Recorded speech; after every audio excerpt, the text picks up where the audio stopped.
Good evening and welcome to this, the August 25th edition of Beyond the Headlines. My name is Colin Dowe and I'm happy to take you through this evening's journey of conversations. As I start every program, thank you so very much for joining us. So whether you're tuned in on GBN television, logged on any of our social media platforms, or listening on GBN radio, thank you. You are the ones that make our show what it is.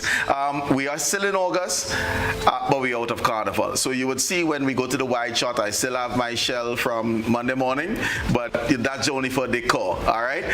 We are going to have a conversation that be speaking of the impact of U.S. visa restrictions on Grenada. With me in studio, I have former President of the Senate, Chester Humphrey. Welcome. Thank you. All right. Online, we have two special guests. I have Dr. Patrick Antoine, who is the CEO of the CARICOM Private Sector Organization, and himself a former ambassador to CARICOM, to the OECS, and we might be able to chalk up a couple of other ambassadorial appointments. Dr. Antoine, welcome. Pleasure. Good night to your guest. Lovely being here. Excellent. And also Reverend Terreance Griffith, who I think we'll capture as a missionary for tonight because of the work that he has been doing. Reverend Griffith, welcome to our program. Thank you for agreeing to contributing to the conversation. Thanks so much, Colin. Excellent. It's going to be exciting, right? And of course, it is a topical issue. As we heard, there was visa cancellation, as it were, on the Minister of Finance, Dennis Cornwall.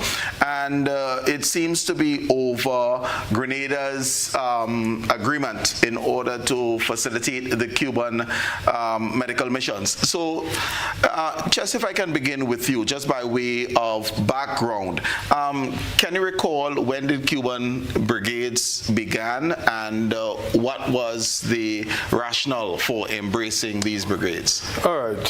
From the very beginning of the Cuban Revolution, it pronounced an internationalist component. And what does that mean in practical terms?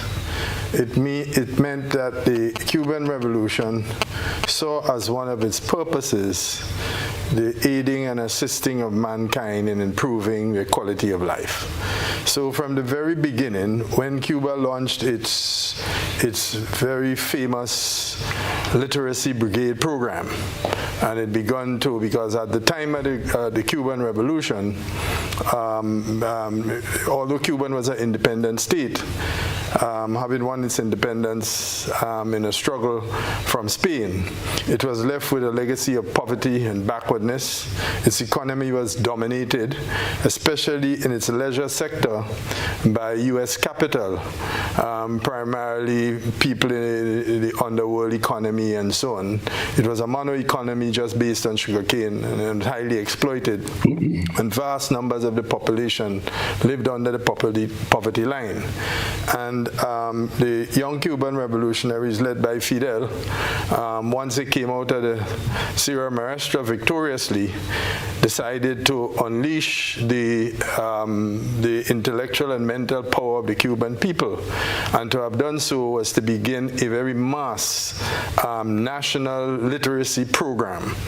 And that program had assistance from all different parts of Latin America. I mean, Che Guevara, as we know him, the world-renowned revolutionary, was Argentinian. So the very complexion of the revolution had an internationalist component with it. Likewise, Jose Marti, when he led the struggle for independence and so on.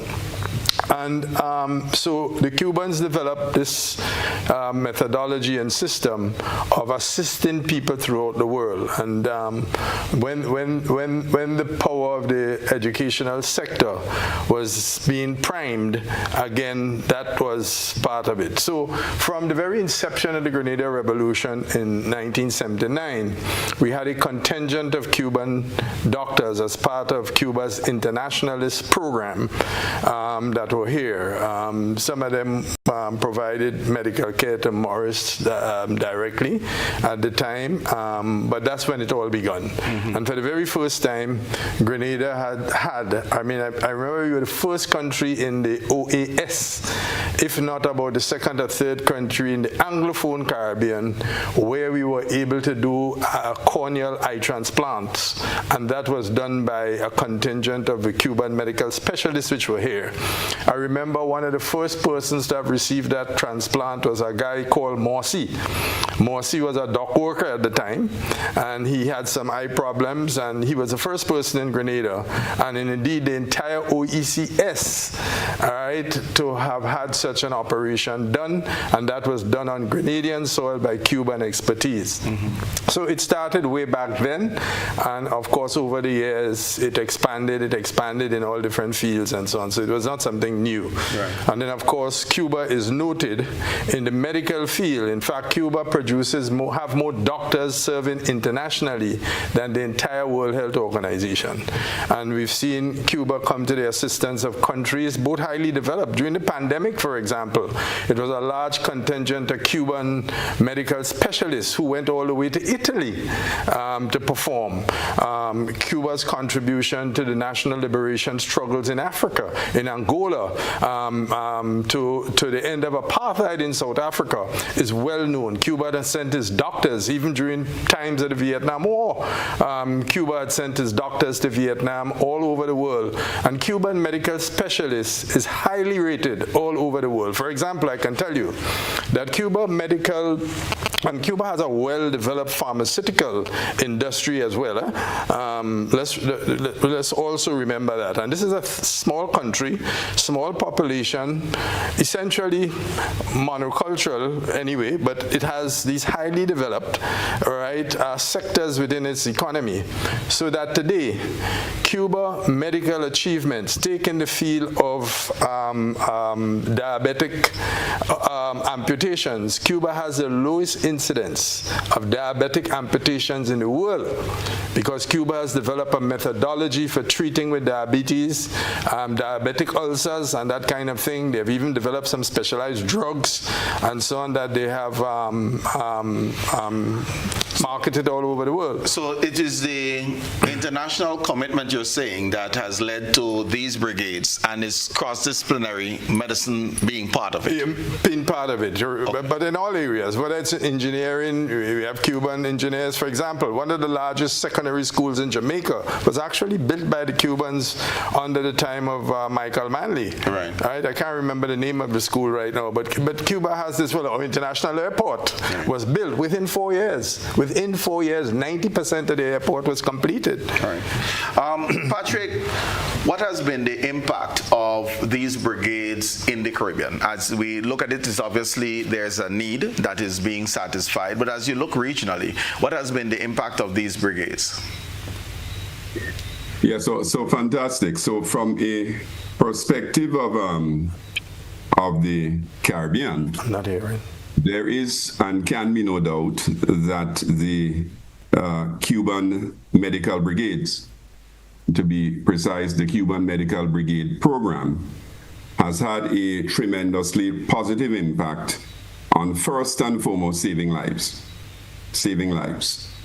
Secondly, it's helped to improve the medical conditions throughout communities that were underserved, so that there is a developmental component. The first one is life-saving. The second one is essentially improving what would be the overall health and well-being of our populations. There can therefore be no denying the fact that in any of the countries where the brigades have in fact formed part of the, let me say, development cooperation agreements between the Caribbean countries, bilaterally and Cuba, that from a medical and developmental perspective, you can only come away with positives. But I want to make sure tonight that we focus on what is in fact the challenge and what we're called upon to address in relation to the issue of the, let me say, withdrawal of the visas by the US government of one individual in Grenada, and of course we don't know how far this could go. We will get there because I want to make sure that we dissect the two things. That's really important. I think it's important for our audience to get an appreciation of the contributions. And my question to you, Terreance, is really what has been the driving demand to partner with Cuba in Africa and across the globe? I know that you have mounted missions yourself, certainly up and down the continent of Africa and also in the Caribbean. So, Terreance, what really has that demand that has brought governments to the table to partner with Cuba to ensure these missions are carried out? Well, I mean, I do a tremendous amount of missional work, particularly in the health sector. We have a partnership with the University of Pennsylvania Global Medicine Division. One of the things we do now is the attempt to overhaul the health system in the Kingdom of Lesotho. My organization, National Baptist Convention, and I direct the foreign mission work. We have a hospital in Cherzulu, Malawi, where the national hero John Chilembwe, who was actually one of our preachers, where he was executed by the British. We have clinics in Guinea, clinics in Eswatini, the former Swaziland. So we're acutely aware of the fundamental problems that these people face in these countries in terms of not getting the medical care that they should be entitled to. And so whether it's Cuba or any other place, and I know Cuba exports doctors, so I don't think so much it's Cuba. I think that there has been a willingness, and I guess we'll discuss that later, why the willingness to export doctors, because I think that's a fundamental question that should be asked, why it is that Cuba exports doctors. I mean, they've done good work, and I think if the United States or France or any other country, Egypt or anybody who would supply those needs of the people in Africa where we serve, I think they'll certainly welcome it. So I don't think Cuba is that special that folks are polarized to Cuba. I think Cuba is supplying a need. They're scratching an itch. And if extraterrestrial would scratch that itch, I'm sure that any African country, any Caribbean country with those needs would certainly welcome them. But you can't deny, nobody can deny that the doctors from Cuba have done tremendous work across the globe. Okay. So let me just jump in here, because I think Terreance Griffith went in a direction that's really important, where he spoke about it's not necessarily about Cuba. It's about whether developing countries like ours, faced with the demands that we have, would benefit from cooperation from any other country. I like that point. But let me tell you the point I was trying to make earlier. It's not just in the medical field that Cuba has given us technical assistance, and it is not just in the medical field that the cooperation agreement has functioned, and that's the importance of this.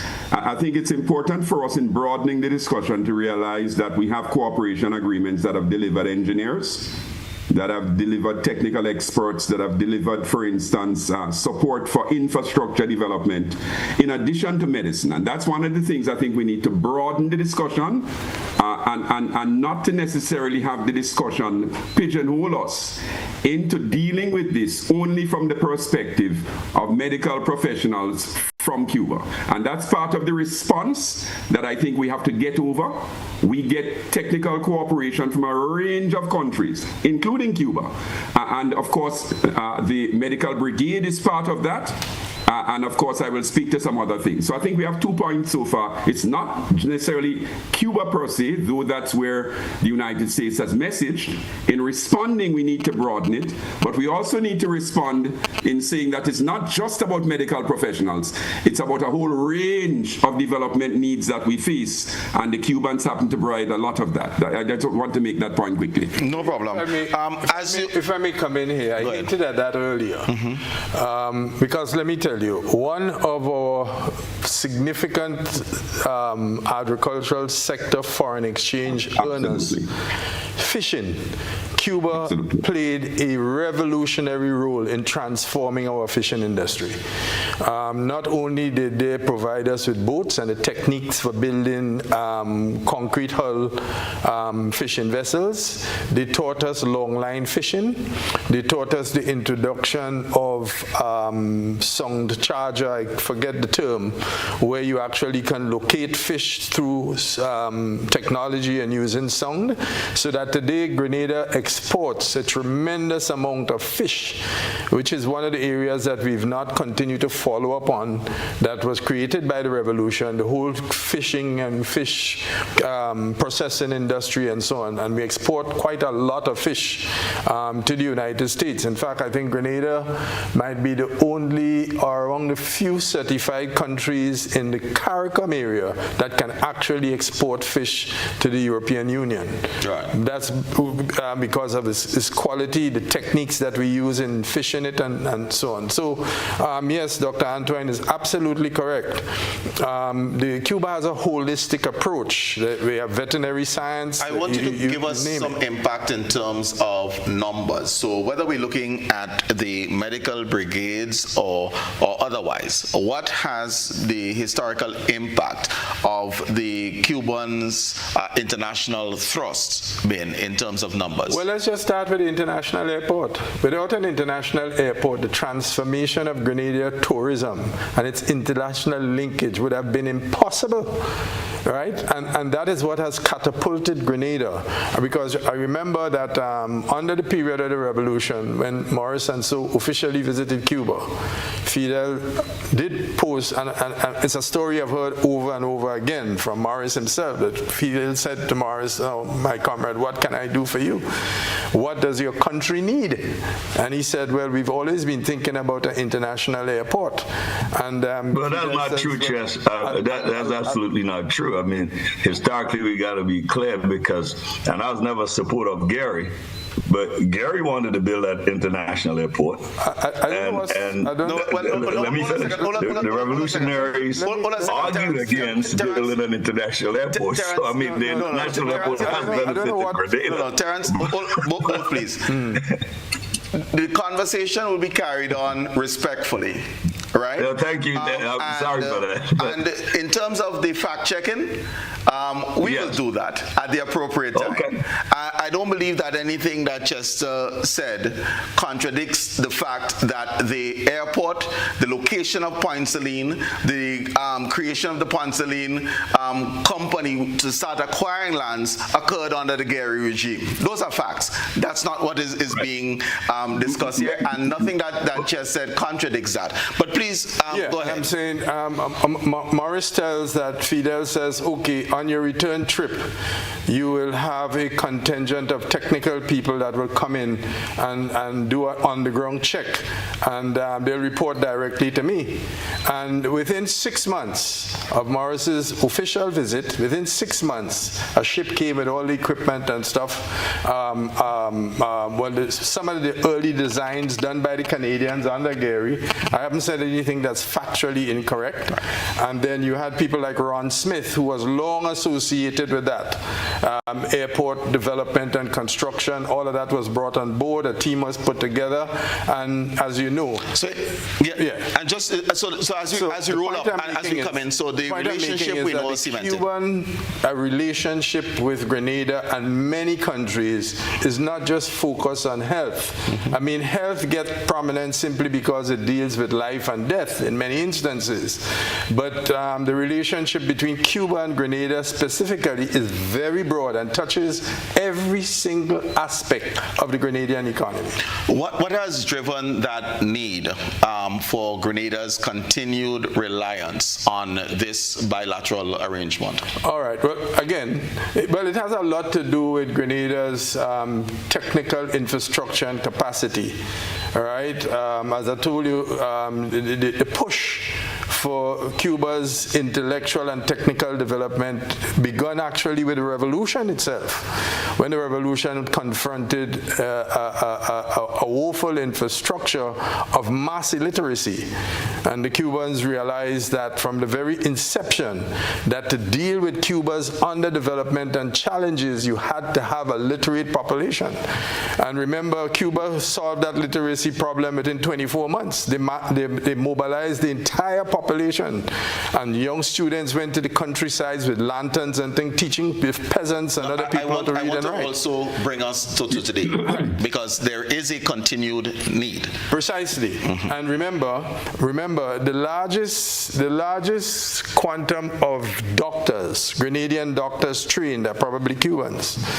I was trying to get the records of how many patients Cubans have seen since I couldn't get that figure in time for this meeting, but it's quite enormous. And you have every speciality, every basic speciality in medicine by Cubans here. But again, it's not just medicine. I mean, there's a young design engineer who is back with the Ministry of Works, and they can tell you that that youngster does marvels in terms of engineering, design, and stuff. It's very wide, as Dr. Antoine has pointed out. You mentioned the number of specialists that are here. Why? I'm trying to get to, and I think Dr. Antoine alluded to it. Why do we have that continued demand? Well, there are two things. First of all, we have an export intellectual policy. It's part of our legacy. So most of our Grenadians, I mean, you can just do a survey yourself. How many Grenadian island scholars are currently in the island working in the economy? Very few. The vast majority have migrated. So we are producing brains for export. And where do they go? Well, in the early days, they used to go to the UK, but now primarily North America, primarily the United States. But on these individuals bonded, I mean, I'm not going just the island scholars. Where has been the accountability? They are bonded, but I don't think, until very recently, I don't think that the bonding system has actually worked. So people have picked up and gone. In any event, if you are bonded, you can extricate yourself from the bond by paying whatever the cost is between the time you spend on the bond and the time left to serve your bond. And so that's part of the reason. Part of the reason is the fact that the brain drain has been quite fluid in Grenada, so that a lot of people, even those with Cuban medical degrees, ultimately find themselves out. So we don't have a lot of the specialities, and we require them. So I'm hearing that our continued demand and reliance on Cuban specialists is because Grenadians, by and large, have not honored their obligations to the country. Well, to a certain degree. But remember, we also, even together with Cubans, we had a system where we got medical personnel from Nigeria. But Grenada was just a stepping stone for a U.S. visa. So they will come here, they will work as a doctor, a house doctor, or some other specialty in some specialty area. And after 2 or 3 years, once they get a U.S. visa, they're gone. So Grenada was just really just a stepping stone to the U.S. market. But there were openings openings within the healthcare system, which is why they were able to come in. Right, and because those openings were created because Grenadians weren't filling them. As soon as they get qualified, everybody heads to the United States to make dollars. That has been the model, and that model has not served us well. Yes, we have a potential in all fields. I mean, Grenada is, in medicine in particular, in all fields, branches of medicine, we have people in the United States. We have not developed a system within which we could tap onto those resources for the benefit of the population. And therefore, there's an objective need to be filled in respect of medicine, and that's where the Cuban assistance program. Don't forget the current hospital that we have here. Again, how was that built? In 1986, in 1986, 87 somewhere, when the then Keith Mitchell administration, after Keith came into power. 86, 87 would have been NNP, but not NNP. No, 86, 87. The elections were in 85, 84. By whatever year it was, that when Keith was in office as Prime Minister, when Fidel Castro visited here. Fidel Castro did not come to Grenada under the revolution, but he came here under Keith. And you could remember that massive rally in Tantine when Fidel posed the question, that was the post-95. What can Cuba do for you? What do you want? And the people shouted a hospital. And that's how this hospital started. It started first with a small loan from Cable and Wireless, but that soon floundered and went Polaris, I will use the term. All right. Patrick, which Caribbean countries have been impacted by this threat from the U.S., and what has been their response? So thanks a lot. So I think when the measure was announced earlier this year, I want to say first quarter, my memory serves me, it's going to be around February it arose, around the 25th to the 30th sometime. And then in March, I think all the countries that have Cuban medical brigade programs became very concerned because simultaneously, and I'm going there because I think this is sort of the background I want to give, there was a diplomatic note from the United States which was predicated on a decision that was taken in 2019, which was a previous policy that essentially applied to Cuban government officials who were engaged in what the United States described as the programs of coercion, sort of the Cuban labor export programs. That was in 2019. So coterminously at the same time that the countries became aware that this was an issue because Secretary of State Rubio announced that, there was a note which extended that 2019 decision, not just to Cuban officials, but also to officials of what they called other countries, okay? Right. So they described it as other country, other individuals. And that's when I want to say that note would have been no later than the last week of February as well. So that brought this crescendo of concerns by all the countries, because here now was an administration which had signaled its intention to deal with, in a diplomatic way, what they saw as these sort of forced labor or coercion programs. In fact, they referred to it in some quarters as human trafficking. And then you had the measure, which also announced the extension of this 2019 decision to other individuals from other countries, not just Cuba. At that time, all of the countries would have gotten together in a tete-a-tete. The Secretary of State Rubio was visiting. There were some discussions around this issue with the Secretary of State, and many of the countries did their own homework. And I do say homework very deliberately in terms of assessing the extent to which their programs either conformed, did not conform with, but certainly the extent to which they would need to respond to what was a clear and present threat. And that's really the background to a lot of what I'm focused on as a policy person, right?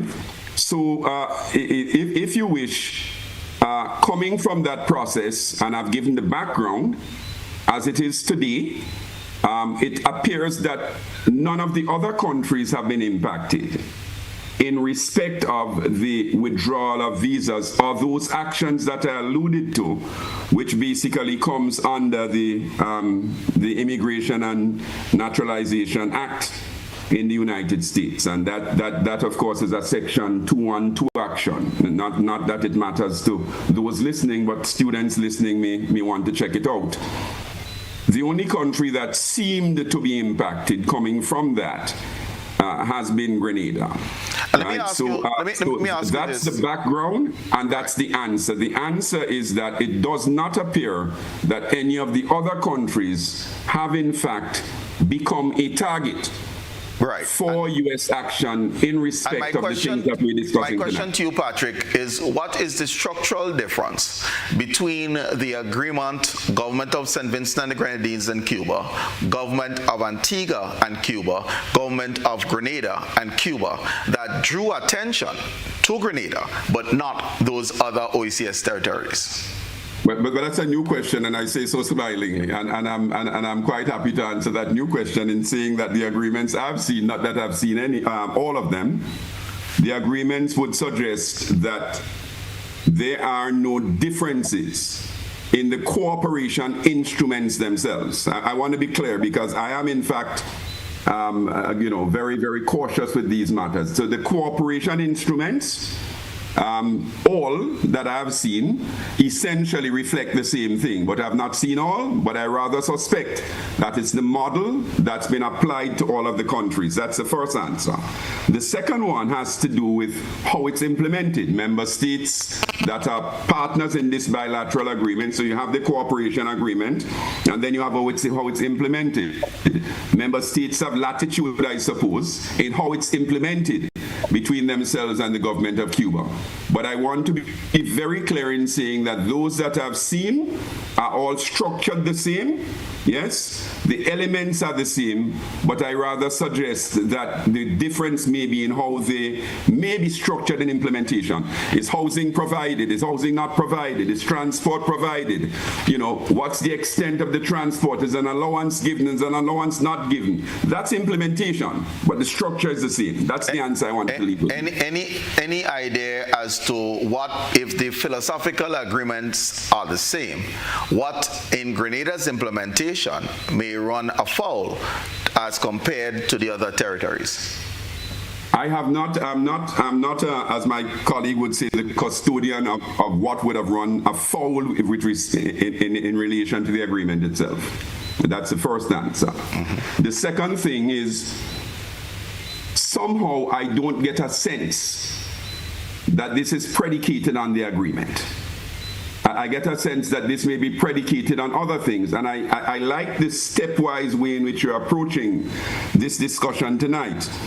But I don't get a sense that the differences are predicated on the agreement. I wanted to leave that there because that is my third significant point. Of course, the first two is that it's not just medical workers. My follow-up question to you would be just on this. Why Brazil? Why certain countries in Africa? Why Grenada? Yeah. So I think in the case of Grenada, and I can only speak to my CARICOM remit and my CARICOM exposure to these matters. I have read other things, but I have a deeper understanding of CARICOM. I believe that in the context of CARICOM, in the way that Grenada may have approached the early round of discussions, that needs to be looked at in relation to how the other countries would have approached the earlier round of discussions. In short, typically you think about this process in terms of countries pursuing their sort of interest first, and then you start to work backwards. But from a practical perspective, where you have an issue like this, you start with negotiations. That's the first step, right? The second step is communications. Having negotiated, and this is the 4-step principles in terms of how you deal with diplomatic cooperation. The second step is how you communicate what you've negotiated and where you've settled. And if, for instance, and I can speak to this because I have been involved quite recently with leading on a negotiation with the USTR on the China vessels matter, which of course at every stage there are time frames to follow up, and of course not following up in a timely manner, and I'm not saying they did not, and not following up in a substantive enough manner, right? That in itself becomes an issue. And I rather suspect that that is where we need to look for some of the early answers. The stage 2 on communication, great, you engaged, all the countries engaged, but did we follow up with the same level of care and attention and seriousness and depth of analysis, etc.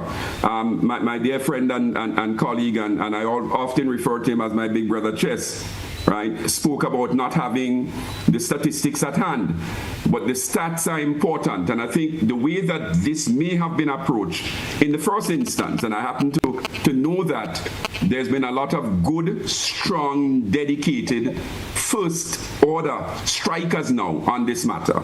But I'm not sure what happened in the first phase of this when other countries engage with the depth that they did engage with, and whether Grenada engaged with the same depth and the same analysis and the same sort of attention to detail that was required. And I hope that you read between the lines. I think I've spoken clearly enough. But I also want to message that I think this communication in phase 2 may have been a step that we may not have carried out in the same way that other countries did. I leave that there for you. Thank you very much. I appreciate that. Viewers and listeners, it's time for us to take our first break. So we'll take our first break and we'll be back shortly discussing this very important issue of the impact of the U.S. visa restrictions on Grenada. See you shortly.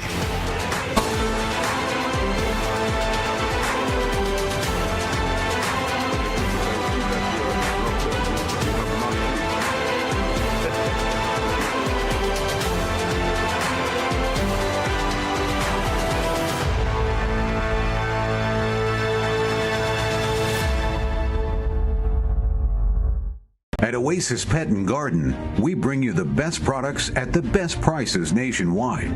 Pet lovers, we have a wide variety of loving, healthy pets just for you. Hamsters, guinea pigs, fishes, birds, puppies, bird food, and dog food. Visit the Oasis Pet and Garden today. Conveniently located along the Wester Hall Main Road, Wester Hall, St. David's, and Melville Street, St. George's. Now serving you at 2 locations. Visit us today. Asian Spa and Wellness Cafe, nestled in the serene surroundings of Le Phare-Bleu, Calivini Bay, St. George, is the perfect spot to unwind and relax after a stressful event or when you wish to spoil yourself in the most comfortable and relaxing atmosphere. They offer many different massage modalities, including thigh hammer, washer and cupping, signature thigh deep tissue massage, also facials to depuff and tighten pores, deep cleanse full body, hair and nail treatments and more. Take a walk down to the cafe for authentic Thai breakfasts and delicious traditional dishes. Choose from our special mixed drinks, both hot and cold. Opens daily. Visit Asian Spa and Wellness Cafe today, Le Phare-Bleu, Calivini Bay, St. George, because you will not regret you did. RENDEC, Community Partnership Initiative. Lions All Mass preserves the culture of Grenada. All Mass is basically portrayals of what is happening in our countries on a day-to-day basis. Running events like these require a lot of resources. I just want to take the time to tell RENDEC a big thank you from the Lions Club of St. George's for being one of our sponsors in Old Mass over the years. RENDEC, energizing our community. Construction tools are so expensive these days, but there is a more affordable way at Andrews Construction and Tool Rental, located in Woodlands, Clark's Court Bay Marina, St. George. They carry a wide variety of tools, from jackhammers to hilti, drills, concrete and pavement saws, flat plate compactors, chainsaws, generators, compressors, pressure washers, scaffolding, platforms for stages, angle grinders, and more. Name it, they rent it. For all your tool rental needs, Andrews Construction and Tool Rentals to the rescue. Visit or call today 440-1012.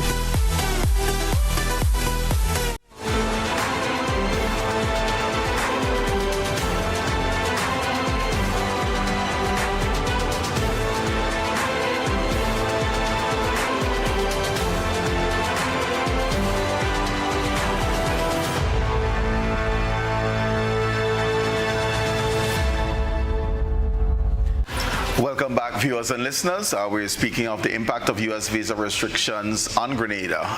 Terreance, let me just bring you back in here, and I want to go global. And if you can outline the impact of these collaborations has had on people, because I think sometimes we lose focus on who are the true beneficiaries of these types of collaborations, whether we're talking about the Cuban Medical Brigade, your own missions, Doctors Without Borders. I mean, what has been the impact of this collaboration on people? And is this something that our citizens can afford to lose? I believe you're muted.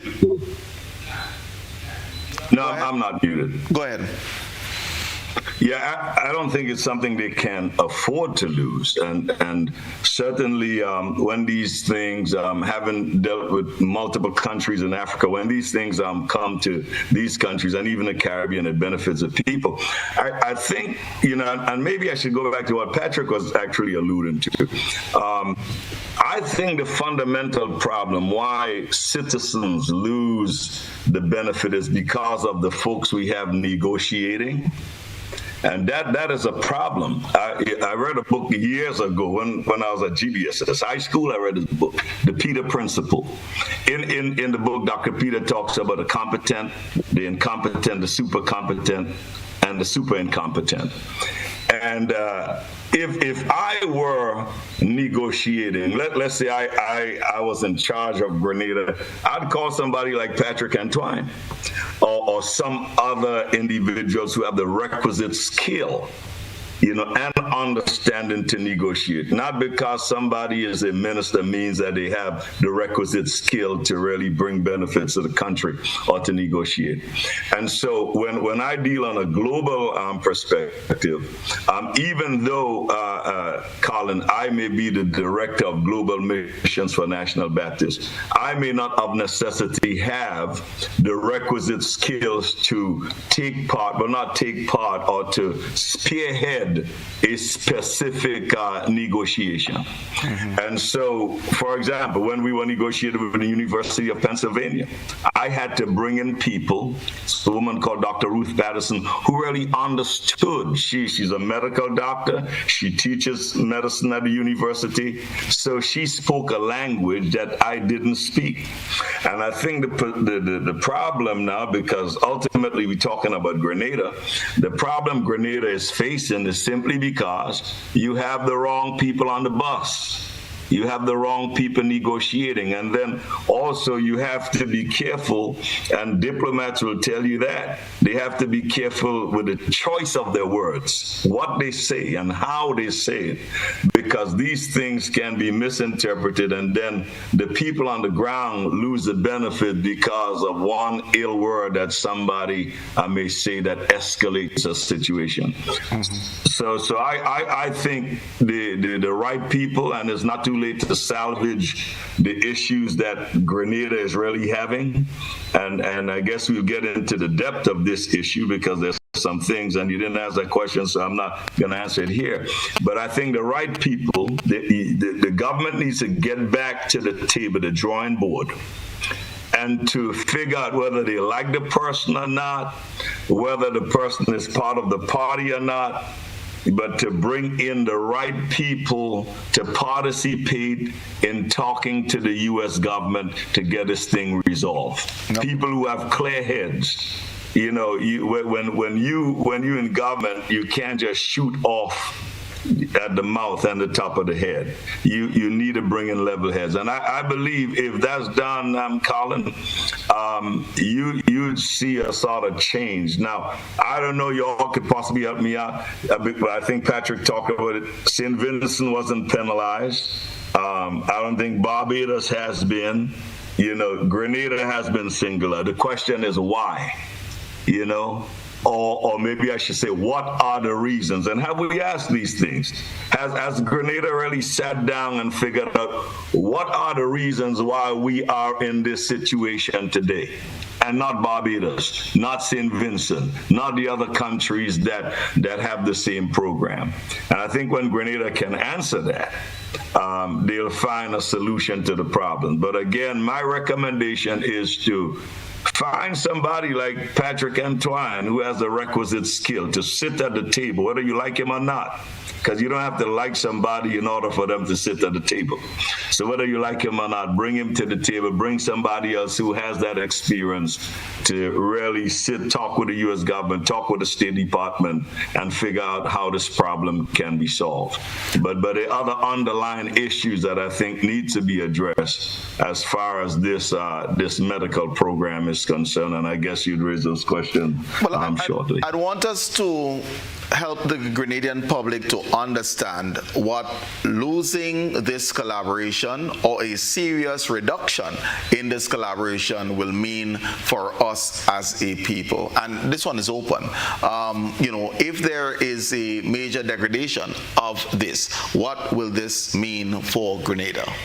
Chess? Well, let me jump in from across the 90 miles of water that separates us tonight. Unfortunately, I would have liked to have been in the studio. But the first thing I want to say on this question is that we do not have to lose the Cuba Medical Brigade program. I want to repeat this. We do not have to lose the Cuba Medical Brigade program. What is required now is what I get a sense is now beginning or is now taking place, scratch beginning, which is a very sound, well thought out, analytical response to the issues raised by the United States, which is why I keep trying to stay on message in relation to human trafficking, which is what they have alleged, and forced labor. I'm happy that you have Chester Humphrey there, because in a response that is well thought out, and I'm happy because I now get a sense that that there is a serious, well-experienced professional involved in this matter in the United States on Grenada's part, and my only tongue-in-cheek comment is that you should have brought out our striker early.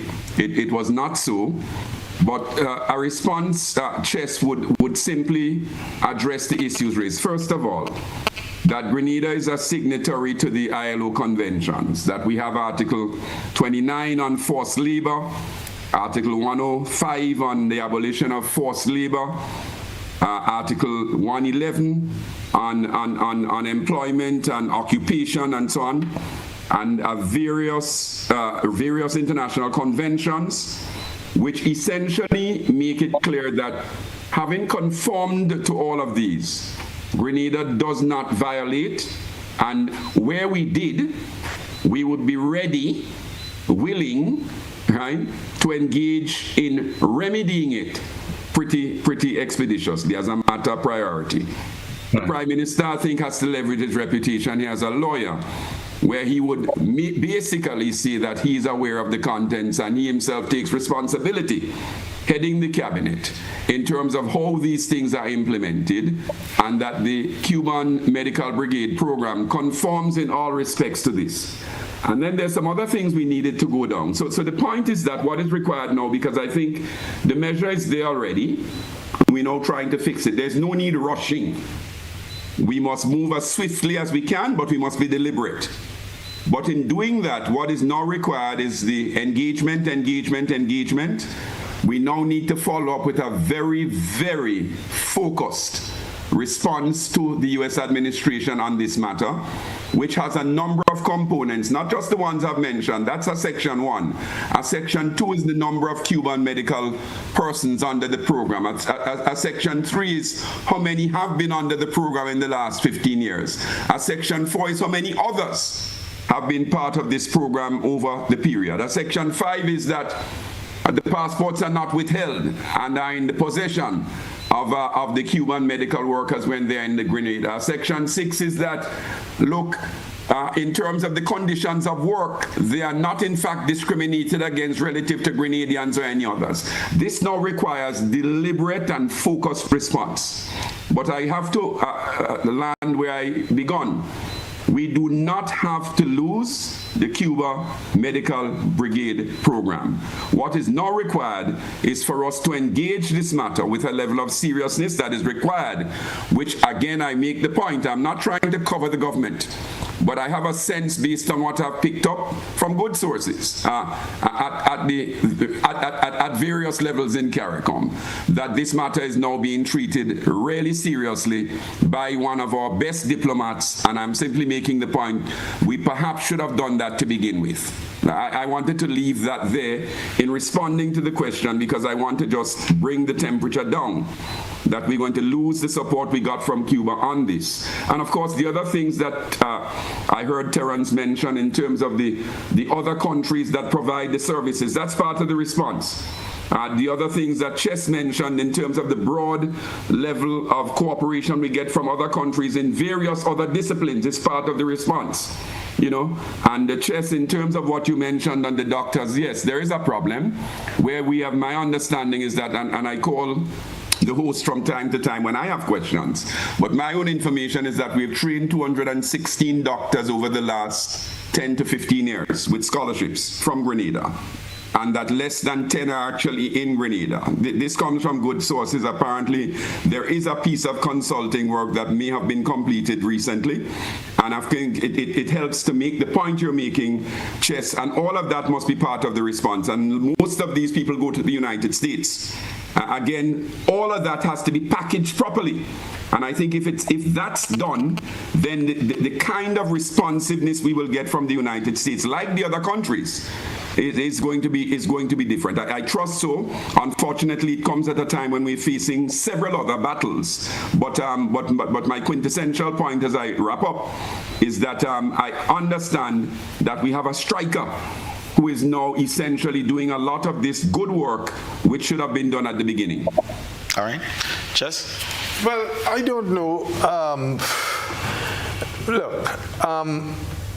The talk about whether or not passports are held. We have a more than half a century program with Canada, where Grenadians go up to Canada seasonally to pick agricultural products, whether it's apples or pears or strawberries or whatever. And it is my understanding, and I have spoken to somebody from the Ministry of Labor, it is my understanding that when those workers, seasonal workers, go up there, and they're primarily male that are involved in that program, once they land in Canada, and the farm that recruits them to work on, they have to relinquish, give that farm their passport. Is that something you support? If you're saying it happens. I'm saying to you, I do not know if the fact of not having a passport amongst the human trafficking, because I'm saying we have this relationship with Canada for years, all right? My question is, because I don't believe our defense can be somebody else doing it too. Do you support? But my argument is this: is the Canadian Farm Labor Program. I understand Dr. Antoine and where he's coming from, but what he's not addressing is the overall irrationality of the current administration in Washington and their foreign policy issues.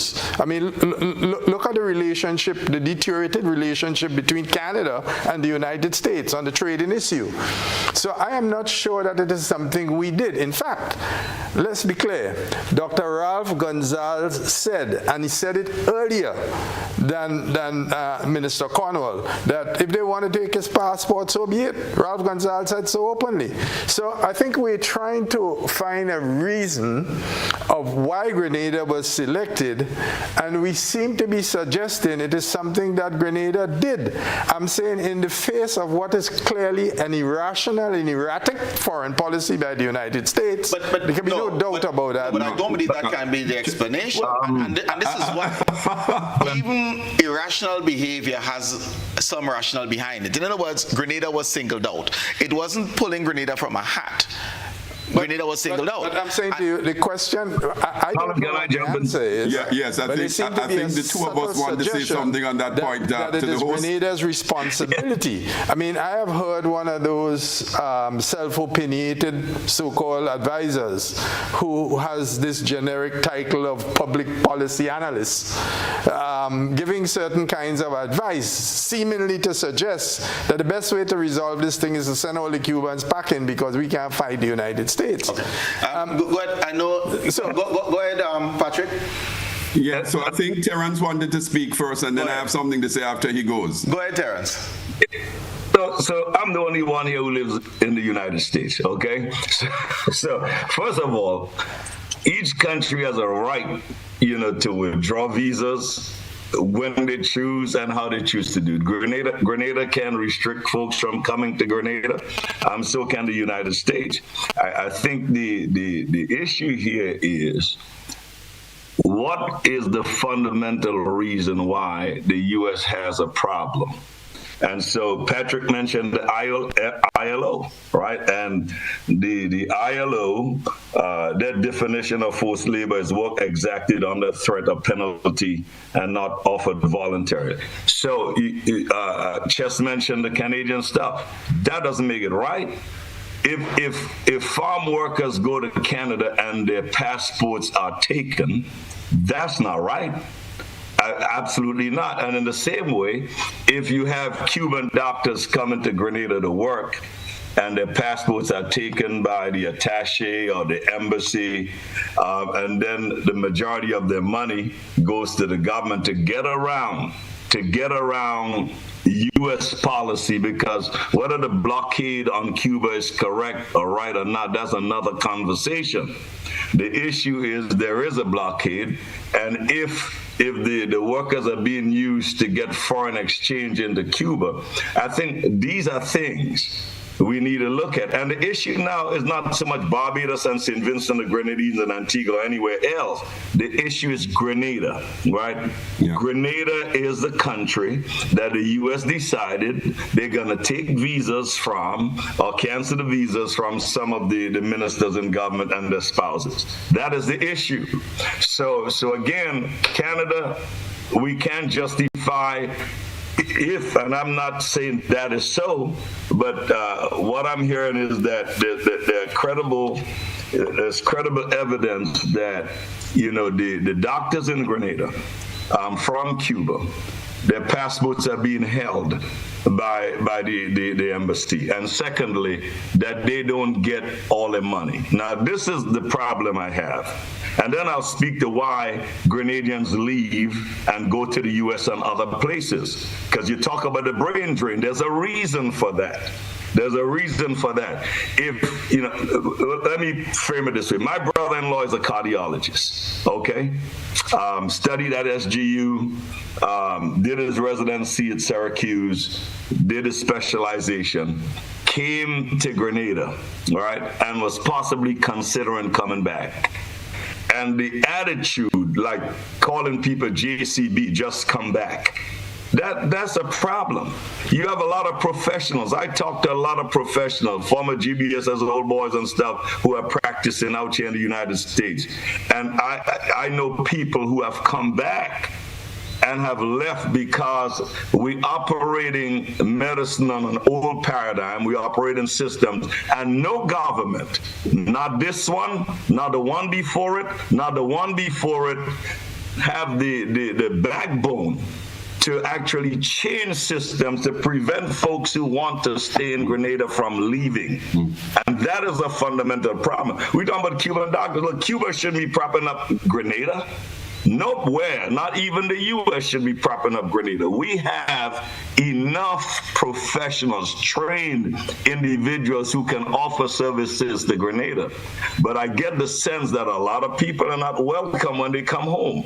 And that is a problem with that brain, the brain drain issue that I think we can solve. The government can solve it. People need to have a better attitude in treating those of us who want to come back home, those who are professional, and have a different attitude. But again, and Patrick could better speak to the ILO and those issues.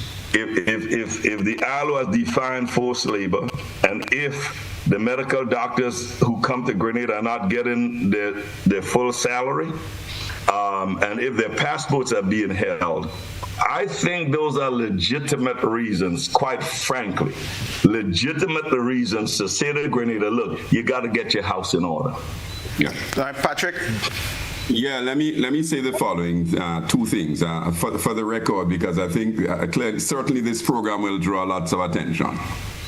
So what I did not say is that we are here because of something we did. I did not say that. That is not my premise. What I said is that while we would have engaged the negotiation phase, my sense is that in phase 2, in the communication phase, that we may not have followed up as diligently as we ought to have. That's what I said. And therefore, if there is a framing of what I said tonight, it is that we are in this position because of what we did not do well in phase 2. Not what we did, but what we did not do well in phase 2. I want that to be clear. And what I said is that I am a little more relaxed as a national. The only passport I have is the Grenadian passport. I'm really relaxed because I get a sense that the first 11, that the strikers that we needed to be on this matter in the second phase are now on the matter. I want to be clear, that is my premise. But I wanted to say that what I'm surprised at is Chess's comment tonight, which seems to justify what I believe Terreance Griffith has been very clear in saying he does not support. And I want to be clear, I cannot see, because I do not have the evidence or the knowledge, that the government of Grenada either supports passports being withheld or not. I don't have that information. I'm not the custodian of that at all. But what I can say is this, that the government of Grenada is a signatory to the International Convention on Civil and Political Rights, ICCPR. And what I can say is that the government of Grenada is also a signatory of the International Convention on Economic, Social, and Cultural Rights. And what I can say is that both of those conventions are very clear in saying that when it comes to things such as any action that inhibits freedom of movement, including holding passports, so if I want to travel, I can't, violates the two conventions I mentioned. So I am not going, because I do have the information on what is or is not done. Hence my earlier point on the cooperation agreements are the same, but when it comes to implementation, that countries may have different ways of implementing it. I don't have that information because I don't function at that level. I function at the level of treaties and conventions. And my surprise is that I would have heard Chess argue that because the Canadian government may, or the farms or the employers, either combination or alternatives, somehow justifies that. If they're doing that, they're breaching the convention. And I want to make the fourth point. To my knowledge, Prime Minister Gonzalez, Dr. the Right Honorable Ralph Gonzalez, made the very clear statement that while from time to time passports may or may not, depending on the various employers, be left with authorities for safekeeping, that the workers programs that we have with some of these countries, you have people who also leave their passports and the action is voluntary. So there's a big thing they call voluntarily. So voluntarily, if I travel, I leave my passport in a safe. Voluntarily, people may choose to do that. But that is an individual choice. But your right is the right to hold it if you don't want to leave it. But I think Chess's point is important. All of these matters need to be addressed and contained in a clear and precise brief as part of what I now understand is taking place in this sort of second round of trying to address the concerns specifically. And that is the gravamen of my submission tonight. That now that we have put the right resources on addressing the issue, these are the specific things that need to be contained. But please, let us not argue that the embassy holding it is somehow justified. It's a breach of the conventions, and we must now find a way to work around it, because there are ways. So if it is in fact part of, and I keep saying I don't know, then we need to reshape the program so that those aspects that run afoul of what are the conventions that we sign, not just because it's Cuba, the conventions that we sign essentially are adhered to in letter and spirit. And I wanted to make that point, because that, to my mind tonight, is what we can leave with the population, to give them the confidence that we have the ability to address this. And going back to what you said, so that we do not have to lose the Cuban Medical Brigade program. Thanks. All righty, it is time, viewers and listeners, for us to take our second break. So we'll take our second break. We'll be right back, and then you, of course, will have the opportunity to contribute. See you shortly.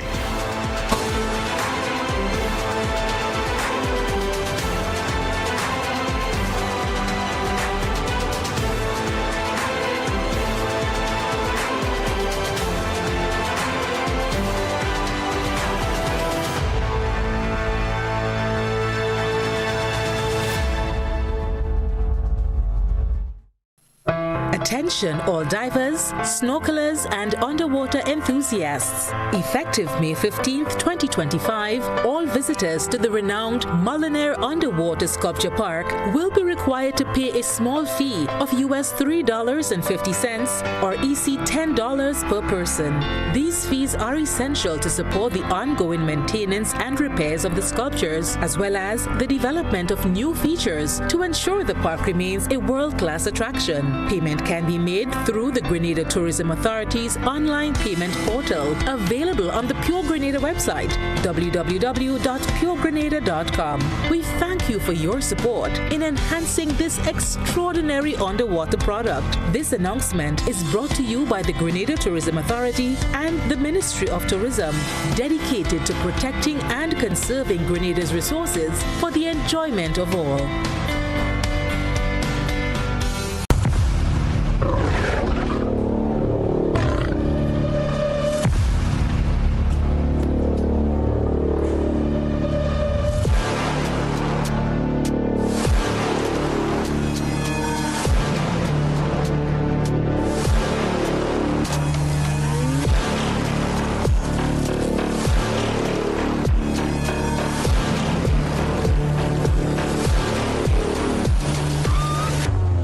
Distributed by Echo Blue Limited.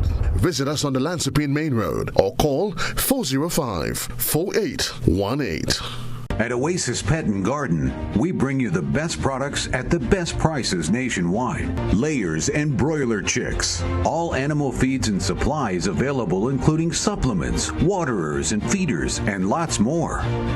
For the farmers, we have you covered, literally. Greenhouse plastic, premium quality ground cover, hydroponic systems, pesticides and fungicides, rain guns, weed whackers, and more. Visit the Oasis Pet and Garden today. Conveniently located along the Wester Hall Main Road, Wester Hall, St. David's, and Melville Street, St. George's. Now serving you at 2 locations. Visit us today. Are you ready to take charge of your money, build wealth, and protect your family's legacy? Then join us on October 9th, 2025 at Radisson Grenada Beach Resort for your Financial Future 2.0, Legacy, Literacy, and Liberation, a one-day financial summit designed to break cycles, build wealth, and leave a lasting legacy. You'll gain real-life budgeting hacks, a money mindset reboot, steps to create generational wealth, and practical tips on investing, estate planning, insurance, health, and business finance, all from expert speakers who know how to turn knowledge into action.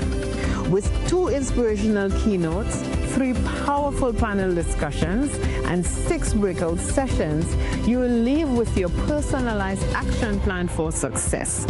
Don't wait. Secure your seat today. Tickets are EC $350 at disruptiveleadershipconference.com/YFF. Your Financial Future 2.0. Your next chapter starts here.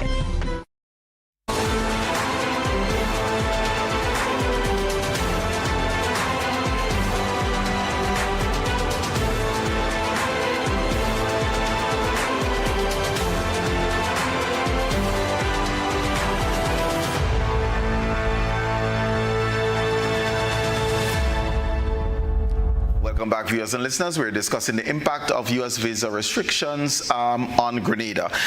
We dealt with the withholding of passports. There is also a conversation. I read in one newspaper that approximately 65% of the salaries of members of the Cuban Medical Brigade goes back to Cuba to their government, and they only get 35% of it. Can you verify whether whether the percentage is correct or not? No, I know. I don't have that granular detail. I don't know.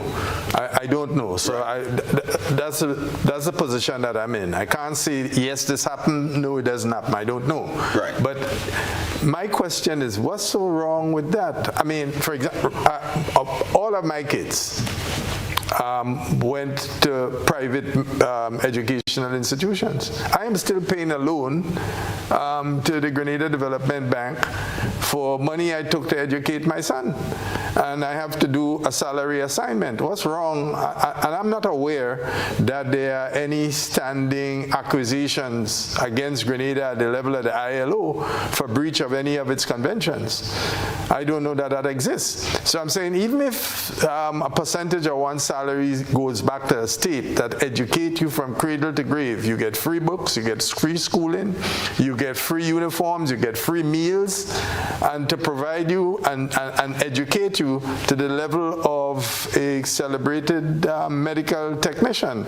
What's wrong with giving back something to the state? I do it. I don't get my full salary. So are you saying does that amount to human trafficking? That the government and equating that trafficking with sex trafficking? You got to be kidding. Are you saying that the government of Grenada, because principle is principle, and principle must be applied to all, are you saying, therefore, the government of Grenada has a right to dock the salaries of medical practitioners or other professionals who received an education on the state's budget? I don't know, but the way in which they do it is they say you must serve time. And as you know, and Dr. Patrick Antoine has still said it, over 200 and something doctors have been produced at taxpayers' money through SGU, and very few of them are here. Yeah. But the reason why we are afraid to touch it is a hot political potato. It's actually over 300. It's over 300, yes. And how many of them are here? Most of them have gone to the United States because it's where the money market is. And I have to disagree with Dr. Griffith. This is an international phenomenon of the international system of capital. People migrate where they are paid most. It has very little to do. I mean, you may have one or two incidences where a local attitude may be a factor, but there's a brain drain in all of the developing countries in the world. So let's go back to the point. This is a universal phenomenon, but based on this system. It had nothing to do with no local attitude and whether people call you just I think that's really nonsense. Can we just keep on point, though, because I just want to explore whether you're saying that the government of Grenada ought to go after all professionals trained to either serve their bond or pay their bond. That's correct. And the question is whether or not in the case of Cuba, there is a limit. Is it salary forever going to the government of Cuba? I don't know. I don't have those granular details. I do not know. Okay, but you see that is an important factor, because even in the bond for the government of Grenada is 5 years. The value of the bond is also stipulated in the bond document. Yeah. So one going in, they know 5 years service or X amount of dollars. Yeah, and you sign on to that. Yeah. Did the professionals in Cuba sign on to something? I don't know. I don't have those details at all. Okay. Yeah? Okay. I don't have those details, but I'm just saying, in my own private personal experience, I'm still paying back a loan. But you voluntarily went into and signed on to prior to the start. That's the way I can get it. There's no other way. Correct. There's no other way. But I'm saying that you knowingly went in and said, this is the agreement I will get into because this is the outcome I would want. Yeah. Right. Okay, and that I think I'm trying to make, just to see in terms of the distinction, because I don't want to apply in terms of your own principles. What we say the Cuban physician has to go through, then we should be open to our own people going through it. And then we can't say, no, not our people, but we're happy for the help from Cuba, although they're being treated differently. I'm saying to you that there are agreements that you sign, a bonding agreement, but the vast majority of these Canadians who have been trained in medicine through St. George's University and even many through Cuba eventually end up not staying here. They're gone. And I'm not sure what happens in respect of the bonding situation and how tight the government is in holding people to what they have signed. Okay. I don't know. Okay. 440-1252, that's the number you can contribute in. I know one of our online guests has a contribution to make, so go ahead. Terreance? Yeah, I'm sorry, Colin. So just, you asked what's so wrong with keeping 65%. I'll say everything.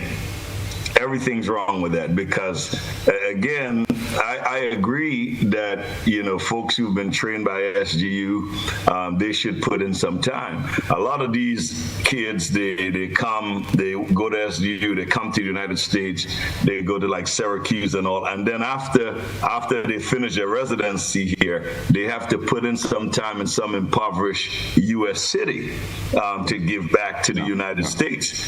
And so in the same vein where the United States demand from them, like my brother-in-law, that you put in 3 years' time in an impoverished city, I think there ought to be a demand from Grenada that these guys, because they went and ladies went to school free, they should put in some time. There should be some agreement on that, or let them pay it back, because if they're making boohoo money, they ought to be able to pay back. I don't think too that Grenada can sustain all these doctors. I mean, the reality is 300 doctors in Grenada, they may not make a livelihood. So some folks have to find some places to go, and I think Grenada benefits from folks being outside sending back resources. My again, fundamental problem, and again, I have no facts to say that this is so, but if it is, and again, I said Patrick could speak about the ILO and all this type of stuff, but if 65% of the salaries of these doctors are being sent back to Cuba, get around this foreign exchange issue, that's a completely another issue. And if the government of Grenada is part, or other government part of that, where foreign exchange U.S. dollars are being sent to Cuba in that surreptitious way, that's a problem. The other issue, and I would ask the question, do these medical doctors' families come with them to Grenada? Right, Terreance, right? That's the question. Because if they're not coming with them, then families are staying. If you're sending doctors out, then the families ought to be with them. And one last thing, you know, if Colin, if you say to Grenadians today, the government has to determine whether you can travel abroad or not, you will have a riot. And that's an issue Cuba got to deal with, whether they export doctors or not. People cannot travel freely. I have family in Cuba. My uncle went to Cuba during the Batista days, stayed after the revolution. I have a lot of family in Cuba, and they can't leave. And that's an issue. And so I think these are things we have to think about in total, and Grenada needs to look at alternative means because, and I recommended to Patrick a book called Who Moved My Cheese by Dr. Spencer Johnson. The Cuban brigade will not be there all the time because when that embargo is lifted and when Cuba gets into the mainstream, those doctors are not going to be coming. So you need to look at the University of Pennsylvania, Morehouse University, Harry Medical School. We need to figure out how can we partner with other institutions and organizations to fill the void and fill the gap. Because when that time comes, when the Cuban brigade no longer comes, what are we going to do? All right. What are we going to do? We have another caller online. So we have our first caller online. Good evening, caller. Welcome. Hello. Yes, go ahead. Go ahead. Yes. Okay. Kudos to Dr. Griffith that he can live freely in America. I'm sure when he comes back here as a Grenadian, even if people call him JCB, I think it's more a joke that most people make than being serious about people coming back to Grenada. But the Grenada government have been very slack over the years because most of the people who are trained, they pay to train people in countries all over the world. Some people go to China, they get married and stay in China, not coming back to Grenada to pay or to honor the bond that they have signed. It's a matter that they find Grenada is a poor country and they would not be making enough money. So they're ungrateful. They receive the training, Grenada spend money on their training, and they decide, okay, they're going to the greener pastures in America, in England, in remain in China and other countries. The governments are too slack on these issues. I don't know if they're afraid of the people they are training or what is the situation, but something has to be done to tighten up. There are doctors in America, a lot of doctors who owe the Grenadian government money, and nothing is being done about it. As far as the Cuban doctors and nurses are concerned, what I can think is that they are trained in Cuba. Cuba has an embargo, and Cuba spends a lot of money on its people in terms of getting them as professionals. And the people do not have the money to pay back the government. So maybe it's an agreement. Maybe it's an agreement where they sign or they agree that, okay, we'll go to work in a different country. That is where we can make the money.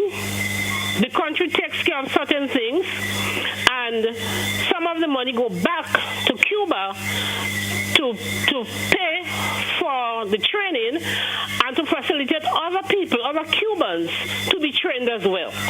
Because it's a very serious situation in Cuba, very serious, with the embargo and everything else. Some people in Grenada, the Cubans in Grenada, will tell you that they cry when they go back to see the living conditions of the people there. But despite all this, Cubans are trained as professionals and they can perform anywhere in the world. Thank you very much, Paula. Thank you very much for that contribution. Go ahead, Patrick. Yeah, so a couple of things as we address this issue, and I know we're winding down. It's important, I think, and I'm responding to Chess's last comment and also to some elements of what was said by the caller. Our approach must recognize that you have to ask yourself at every juncture, are the Cuban professionals treated in exactly the same way as Grenadian professionals? Whether we like it or not, that's a litmus test, eh? And of course, Chess knows the national laws of our country well, the labor laws, and there are these international conventions under which, of course, all, good sovereign states function. So those are two major sort of parameters that we have to make sure at all times we check, and therefore, what was said by Chess in terms of the withholding of the SAT, I don't think would satisfy those conditions. And let me say that again. Tonight, we do not have to lose the Cuba Medical Brigade. But perhaps if some of what I've heard, again, and Chess was actually clear in saying he doesn't have the granular details, so he's actually said, look, philosophically, this is how I'm thinking, and that's okay, that's why we're having the program. But to the extent that the program does not conform to some of what we discussed, then it needs to be revisited, it needs to be rejigged, it needs to be reformulated, it needs to be reformed. And there's no harm in doing that so that it essentially comes into conformity with national law and the international conventions. And that's one of the things I wanted to say to the caller, because this is not about whether the Cuban doctors are good or whether what they're doing is essentially important so other doctors can be trained. If that's the case, let's reformulate the thing so that it fits in what are in fact well-accepted conventions and norms in international labor relations and also in national law. And the second thing is this. Patrick, we have to also ask ourselves what happens on the second thing after the agreement is finished. Please, can you just hold? We have a caller online, so let's just take the caller and then we come back to you. Good evening, caller. Welcome.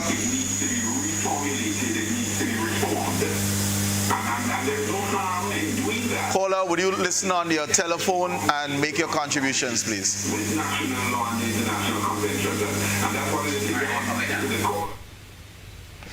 All right, yeah, and callers, please, you listen on your telephone, not on the television. Go ahead to point number 2, Patrick. I just wanted to grab hold of Chess's point, though, because Chess made the point that he is not aware that Grenada has in fact been hauled and been found wanting in terms of the International Labour Organization, and I agree with him, and I'm simply making the point, as I made earlier, that that is part of the brief that needs to be prepared. And again, in preparing that brief, I think we need to be very cautious because it will be checked that we bring whatever has to be brought into conformity as we do that. So it must in fact be an iterative exercise, right? Where it's not just about what we say now, it's also about what we do. So what we do in meeting those conventions will ensure that we don't have to lose the Cuban Medical Brigade program. And the third thing I want to say is this. An important part of that brief is whether Cuban medical specialists, whether those who benefit, those who come, the professionals, whether after the contract is up, they are free to stay and apply for residency. All of that is building the case. I've actually thought through, because it's so important, right? I've thought through what are some of the other elements we need to put in that, in showing that this is not, in fact, a program where our professionals are coerced. Whether we like it or not, that is not what we're called upon to prove. And the final thing is that the programs can in fact be rejigged so that they're in conformity. Okay. And the fourth thing is, we have another caller online. Go ahead, please. So go ahead, caller. Good evening and welcome. Yeah, good afternoon. Good night. Yes. Yeah, I just would like to make my contribution in a way that I think I was trying to gather is the program about Cuba and the Cuban doctors coming to Grenada to work or any part of the world, or is it about the visa restrictions on Grenadians going to the USA? For me personally, I don't have much education, but I think I have a bit of common sense. And I think for sure, all what we are saying, we're just going wrong in circles, because whatever is being said is a restriction that is being handed down by the American government. And I think if we in the Caribbean, South America, and Latin America will ever get an opportunity that our generations to come will enjoy the fruits of our labor, we all need to come together as one to have any say with America. You see what happened to Trinidad? A foreign nation is being given right away to come and attack a sovereign nation in the Caribbean, because Venezuela is part of the Caribbean. So I think the only how we could ever stand up against America, and we have a lot of nations in the world that would love to stand up with us, is that the region, CARICOM, they have to come and talk as one body. America cannot come and tell Trinidad we want to come in to stand by in case of Venezuela. They'll have to talk to CARICOM. And I believe all what we're saying is a waste of time. America is going to, you see what happened in slavery? This is our next slavery coming on. And I think we need to get our act together and start working as a body. Otherwise, whatever happens, I'm 63 years of age. I'm sorry what my generation is going to go through in years to come based on what America is doing and trying to do to the rest of the world. Thank you very much. Thank you very much, Colin, for your contributions there. We almost out of time. No, but I just want to address.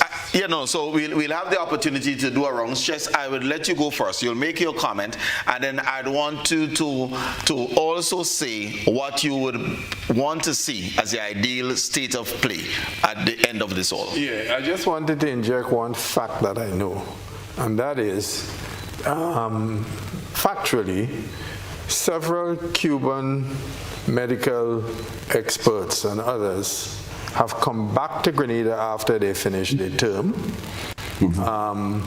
All of them that I know, and they've come to me to open up their own bank accounts and so on. As a matter of fact, I have a number of Cuban colleagues living in some apartments that I have, and that has been so for quite a number of years. Many of those, after they would have finished their term, go back to Cuba, come back to Grenada, together with their families, live here and are practicing here. I know several doctors. In fact, I consulted one just about 2 weeks ago in respect to a colleague who was in the union with me, right, and established that contact, and he is here now providing a service. He lives here, right, and so that has happened. I don't know that the ability of your family to travel, and that is referring to Mr. Griffith now, I don't know that, and again I'm coming back to, I fail to believe that Canada is engaged in human trafficking, the Canadian state. I fail to believe that. I'll be surprised if that has happened. But I don't know of anybody going to Canada to pick fruits, can bring their families. So, I mean, there are different programs, but I think the Canadian program, as far as I'm aware, meets international standards. As far as I'm aware. Well, the passport that you mentioned was not by the Canadian government, but you said from the farmers. I don't know. And by way of families, what I know nurses is that going to England can bring their families. Hello? Nurses going to England, that was part of the recruitment, could bring their families. Well, I don't know what the individual arrangements are. I'm just saying these arrangements are unique in respect to what the individual governments would agree with or not. And as I said, I don't have that kind of granular detail. Right? But I just thought I would make this point that there are Cuban medical professionals who are now resident in Grenada, and not just medical professionals. There are other Cubans who have applied for Grenadian citizenship and residential status. Several of them have gotten it. I know as a fact because I have issued recommendations and so on their behalf, and they live here within our communities as ordinary ordinary, regular Grenadians do. All right. And my final question to you, what would be the ideal state of play on the resolution of this in your mind? Well, I think the recommendations made by Dr. Antoine need to be pursued and pursued vigorously. Although in my methodology of thinking, I'm not certain that that will satisfy the United States government, because to my view, what we have is an irrational foreign policy outlook by a regime in Washington now that would last as long as that regime is in place. And you can see different evidence of it. The sending in of National Guards to do policing work, that's an internal issue in the United States. So we're very in unusual times. Why Grenada? I really don't know. Okay. Terreance, your ideal state of play? Well, let me just say this, Colin. First of all, you can't boast of free education and then expect people to pay afterwards. And, Cuba claims that they give free education, and I heard the argument that these folks are paying back. You can't give something for free and then ask them to pay afterwards. But, Colin, what I think we're looking at is a clash between two very different narratives. On one hand, the United States has described Cuba's overseas medical program as a form of forced labor. And their argument rests on credible reports, that's what they say, that some doctors have their passports taken, much of their pay withheld, and face penalties if they abandon or an assignment given to them by the Cuban government. By international standards, if that is true, those practices resemble elements of coercion. On the other hand, Cuba and many of its partners, like Grenada and other Caribbean nations, see the program as a lifeline. In small island states, developing countries, like Grenada, where local healthcare systems are stretched thin, Cuban doctors often provide only consistent medical care. And leaders from across the Caribbean have said plainly, without these brigades, people in rural areas and underserved areas would suffer greatly. So the debate really comes down to this tension. How do we protect the rights of workers while also ensuring that vulnerable populations have access to health care? The U.S. response has been to impose the visa restrictions on officials tied to these agreements, as we see in Grenada, and we're discussing that tonight. But for many in the region, this feels like punishing small states for seeking help. And Colin, the reality is complex. The reality is complex, and I think the ideal situation is for Grenada to ask, why are we in this position? How do we get out of it? And who are the right people to put on the bus? Again, if you have the wrong people on the bus, you're going to have chaos, particularly if you have the wrong person driving the bus. And so, again, Grenada needs to get, and I heard Patrick allude to, maybe they have the right people now, involved in this. But again, as far as the U.S. is concerned, the U.S. has a right, so does Grenada. Grenada has a right to protest. Grenada has a right to invite whoever it wants in Grenada. But the U.S. also has a right to decide, look, I'm going to cancel your visa. And nobody, it's not a right that somebody has to get a visa. It's a privilege. And so we just have to ensure, look, you're not selling your souls, but at the same time, you're not part of a broader problem where you're allowing forced labor to take place on your soil. And again, in closing, if the Cuban workers have to surrender their passports, and if they have to surrender 65 to 85% of their salary, Patrick is the expert, and Chester has been in labor, then that is forced labor, and the U.S. would have a right to have a problem with that. Okay. Thank you, Terreance. Patrick, I'm going to throw one at you. So as you give what you would like to see as the ideal state of playing coming out of this, I'm curious for you to posit why our Minister of Finance, he was not the only one who made a statement. He's not the Minister of Health. Why our Minister of Finance in your mind? You are asking me a question that I'm not sure that any of us on this panel really have an answer for. But I would only say that to the extent that I could possibly posit a reason, it may well have to do with the fact that he is the finance officer of the government in terms of responsibility. And of course, with this Section 212 action, of course, as a negotiator, I'm called upon to look at things from the other side. The measure that talks about the denying visas to other individuals, including foreign government officials, right, who are believed to be responsible. That part, I think, is the part that they possibly may hold on to. So that's all I could possibly posit, but it takes me to a good place with the program in terms of making sure that our citizenry understands that these are not measures against the populace of Grenada.